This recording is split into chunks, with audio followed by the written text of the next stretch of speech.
నా ఫోన్ ఎత్తలేదు, నేను ఫీల్ అవ్వలేదు, కానీ ఎంతోమంది అభినందనలు అందుకుందని ఆనందపడ్డా. I know how I talk. And before I talk about the hero, as a writer I want to talk about the subject first. ఇది సర్రగసి మీద సినిమా ప్రతి ఒక్కళ్ళు చూడాలి.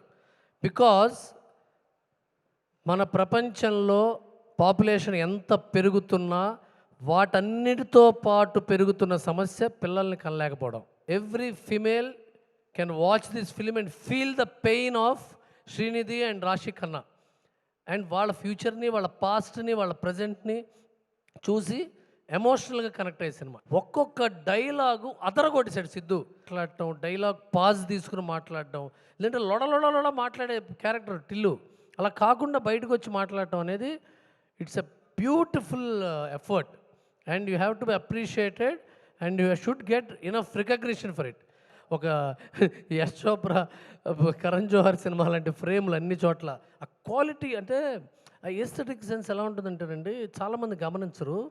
వాళ్ళు వాడే స్పూన్లు, ప్లేట్లు, కప్పుల్లో కూడా క్వాలిటీకి తీసుకొచ్చింది డైరెక్టర్. అంత సపోర్ట్ చేయటం అనేది ఒక విజనరీ ప్రొడ్యూసర్కే సాధ్యం. ఈ సినిమాలో పిల్లర్ ఎవరైనా ఉన్నారంటే హర్షనే. ఈ సినిమాలో హర్ష అనేవాడే ఆడియన్స్. హర్ష లేకపోతే సినిమాకి ఆడియన్స్ లేరు. అతనితోనే మాట్లాడుతుంటారు, అతనే వింటూ ఉంటాడు. అంటే రామాయణంలో హనుమంతుడిలాగా will travel and age well. చాలా సినిమాలు ఏమవుతాయంటే ఒక 3-4 నెలల తర్వాత మర్చిపోతాం, ఓ సంవత్సరం తర్వాత పాత సినిమాలు అయిపోతాయి. కానీ ఈ సినిమాలు రీవిజిట్ చేసినా బాగుంటుంది. These films age well because of the aesthetic sense. And thank you for giving me this opportunity. Watch this film. If not you are watching it, you are missing it. Please watch this film.